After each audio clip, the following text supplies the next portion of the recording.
Imagine you're living on an island with no money, no banks, only bananas. One day, a monkey decides to start a bank, and suddenly he becomes the richest monkey on the island. How is that possible?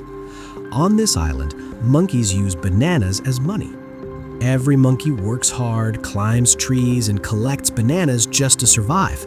But one smart monkey decides to do something different. Instead of working all day, he builds a small hut and puts up a sign that says Banana Bank. Other monkeys become curious and think it might be a safe place to keep their bananas, so they start depositing them. Now, something interesting happens.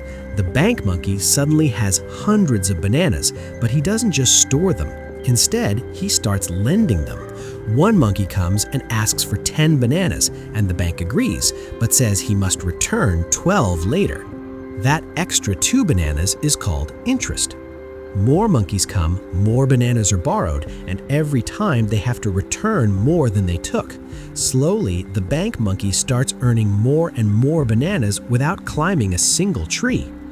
Meanwhile, the other monkeys keep working harder and harder, but they never seem to get ahead. Here's the real trick. The bank doesn't keep all the bananas in one place. It only keeps a small portion and lends the rest again and again. This means the same bananas are being used multiple times. More loans create more interest, and more interest creates more profit. This is how the system keeps growing.